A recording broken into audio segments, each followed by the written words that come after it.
Hi everyone, welcome back to A Model Recommends. Something a little bit different in this video, and it's the start of what I hope will be a whole new series, if you like it. It's a standalone foundation review, and I'm starting off with the L'Oreal Pro Glow, Infallible Pro Glow, which has just recently reached the UK. It's massive in the States, and everyone in the UK wanted it, and now we have it. And so I thought that I would review it because I have never had so many requests and comments and questions from readers and viewers about a makeup product. So let's get cracking, shall we? It might be a little bit niche or specific for some people that are regular viewers to the channel if they're not interested in this foundation. So I'm going to try and keep it quite short and quite snappy. But for people that are maybe searching on YouTube or on Google for reviews of the L'Oreal Pro Glow, I hope that you find this useful.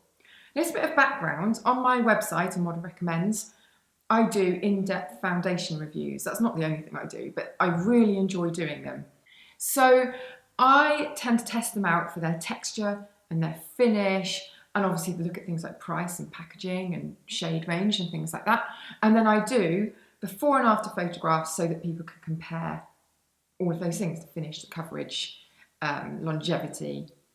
And I've been meaning to do videos to go alongside those reviews for a long time, never got round to it, but I've had so many questions about this, I thought, you know what, let's start that series and we'll start with this one and see what people think, whether it's something that you like.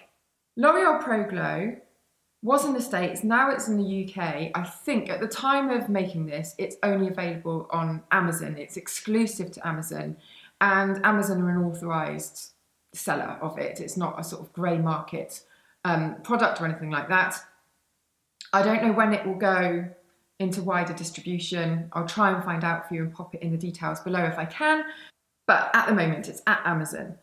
There are 12 shades in the range, which isn't huge, but hopefully it's so good that they will add to it.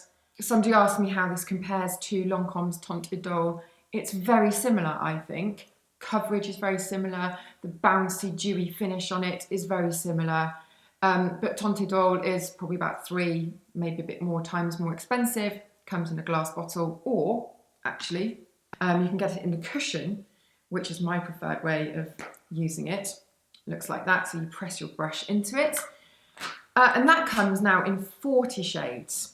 So I made some little keynotes on this, and if you want to read the full review, hopefully that will be up, the written review with the before and after pictures, that will be up now, and I will link that below so that you can click on through. But in case it's not, these are the main things that I was going to say about it in my blog post, because I haven't written that yet. I would say it's a medium coverage. Teint Idole from Lancome is pitched as more of a fuller coverage, I think, but I think this coverage is very, very similar. I did loads of different tests. I always test my foundations also on different days with half my face of one foundation and half of another, so I can see how they compare in terms of performance. So on a few different days I had that and that on like this. Coverage was extremely similar. Couldn't really tell much difference.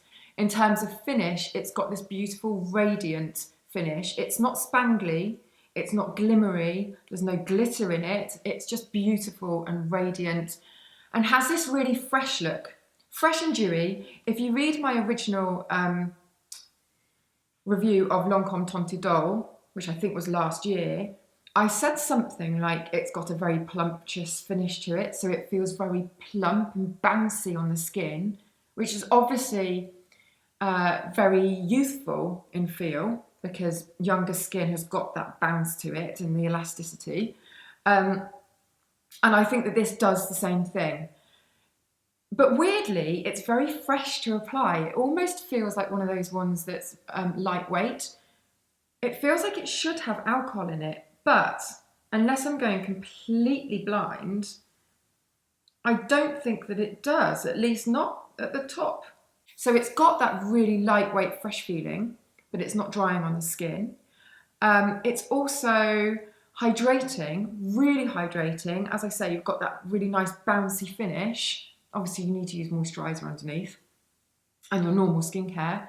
But it doesn't leave any grease. I can feel that it's on there. It feels really lovely and supple. but it's not greasy. Okay, so there's no slippy residue. Sometimes with a tinted moisturiser, for example, you might get that feeling that it feels oily around the nose or on the forehead or the chin.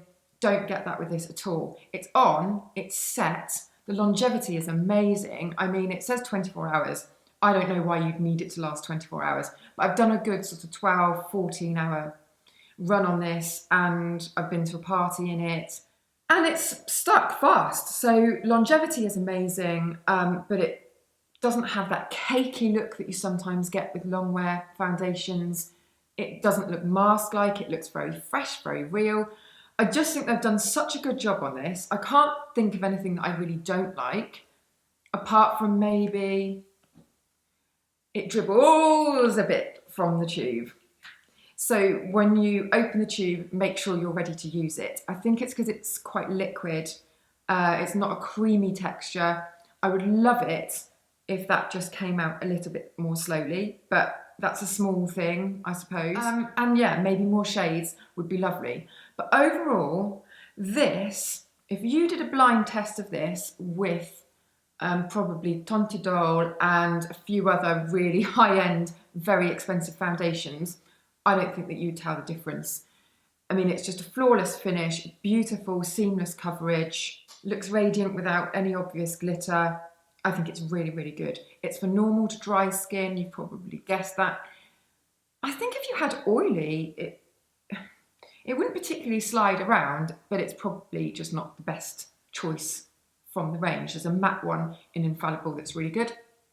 A few people asked me to compare it to the new Max Factor Radiant Lift.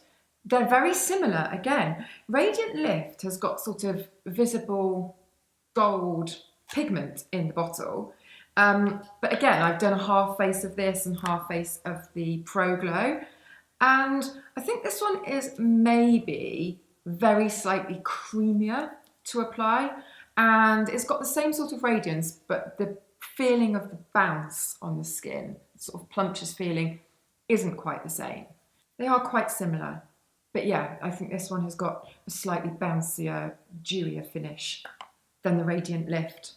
So I hope that's helpful if anybody has stumbled into this looking for a review, or if you're a regular viewer to the channel, you're just watching it anyway and thinking, what the hell am I doing? I'm not even interested in this foundation. But I hope that this is a series that you might be interested in, just short, snappy reviews of products that people have requested or that are sort of in the public eye, you know, just launched or something that people have been raving about. So that's it. That's the L'Oreal Infallible Pro Glow. I use shade 204, and I shall review the Max Factor Radiant Lift for you as well. And if anyone's interested, I'll go back. Haven't done this one on video. I'll do the Tontidol for you. If anyone's interested, give me your requests. Let me know what you want, and I shall be onto it for you. Okay, that's it for now. Make sure you go and check out the review on my website. Like and subscribe, please, because I have no idea whether these videos get to people or whether they see them. YouTube is a mystery at the moment to me. See you next time.